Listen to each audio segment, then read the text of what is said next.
Je suis Vincent Posé, je suis comédien, auteur, metteur en scène et producteur du Flash Impro. Si ce podcast vous plaît, vous pouvez le commenter, lui donner une note ou donner un avis sur votre plateforme favorite de podcast. Bonne écoute. Le Flash Impro, une émission proposée et présentée par Vincent Posé.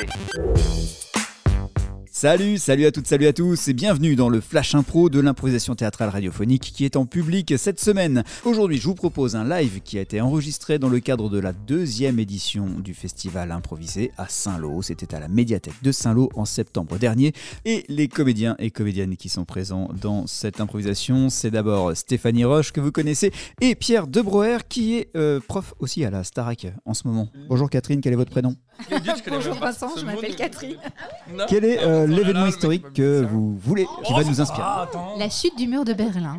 La chute du mur de Berlin servira pour nous à une catégorie à peu près histoire. La catégorie à peu près histoire, c'est ce que nous faisons dans le Flash Impro, qui est en fait une version, c'est notre version de ce qui s'est passé, de cet événement. C'est à peu près comme ça que ça a dû se passer. C'est le Flash Impro pour aujourd'hui.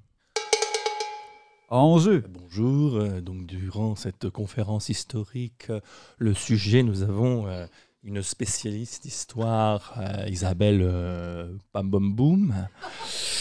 Isabelle, vous êtes spécialiste de la période de 80-90. Oui, c'est ça, la pierre essentiellement. Voilà, tout ce qui est aggloméré, parpaing, nouveaux matériaux, ciment. Et vous avez, je crois, axé le sujet de votre thèse sur la chute du mur de Berlin, c'est ça ? Tout à fait. Tout à fait. J'ai eu la chance d'en récupérer des morceaux, d'étudier tous les composants et vous seriez très étonné de savoir qu'il y avait aussi du bois à l'intérieur. Il y avait du bois à l'intérieur. Je crois que c'est une révélation qui est à souligner. Tout à fait. Tout à fait. Et donc, vous avez, durant votre travail de thèse, je crois, réalisé un documentaire. Oui, j'ai fait un documentaire sonore à base de mimes, oui. Ce qui a donc permis aux gens vraiment de s'imprégner de l'intérieur, en fait, comme si vous étiez un agglo du mur de Berlin. Alors, je crois qu'en régie, on va mettre le documentaire. Ah, j'ai un petit problème de régie, là. Attendez, on va...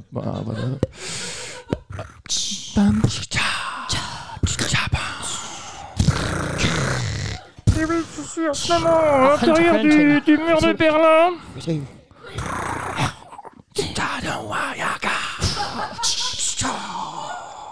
Et donc, comme vous pouvez l'entendre, on a une énorme influence japonaise. Absolument. Eh bien oui, parce que le bois venait du Japon. Je crois qui étaient eux-mêmes alliés avec l'Allemagne. Ah oui, ça, Eh bien oui. C'est vrai qu'on peut se permettre cette petite diversion. C'est vrai que le Japon a aidé dans la construction du mur de Berlin. Et l'artiste japonais Ayoka Mayoko, qui était aussi samouraï. Feu, tout à fait. Feu, oui. En traduction, feu. Et c'est ainsi, en fait, mon travail, en fait, c'est surtout, je suis un peu comme un archéologue, en fait. J'étudie le caillou et ça me permet de retracer l'histoire et de ramener la réalité pour que les gens cessent de penser ce qu'ils pensent et qu'on puisse enfin avoir des faits scientifiques qui prouvent. Bien sûr. Alors, excusez-moi, est-ce que vous avez un message que vous voudriez adresser aux futurs étudiants de cette discipline si méconnue et si intéressante ? Eh bien, il faut pas être étonné. C'est vrai. C'est vrai, vous avez raison. Excusez-moi, je suis, excusez-moi, pris par un fou rire. Ben c'est communicatif, c'est incroyable. Non, vraiment, l'étonnement, c'est peut-être la... Excusez-moi. Mais c'est peut-être la chose la plus importante. Je reviens. J'ai l'impression que le conférencier ne me prend pas au sérieux. Madame Pimpambom, oui. Vos travaux sont certes très intéressants, mais moi-même, ayant travaillé autour du bois japonais, je suis fort étonné, même s'il ne faut pas être étonné, je suis quand même étonné que du bois japonais soit à l'intérieur du mur de Berlin. Et dans votre thèse, vous dites que c'est ce qui aurait causé la chute de ce mur.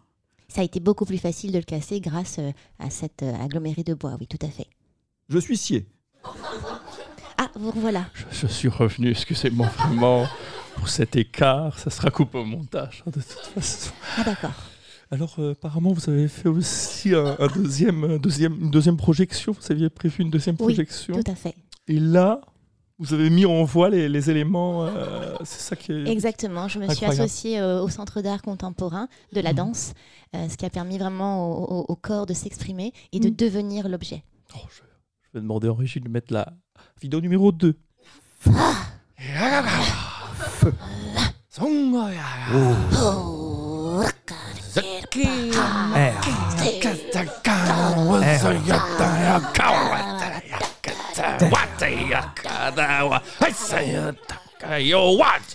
Et là, vous l'avez, hein, l'influence. Je pense que c'est vraiment néo-zélandais.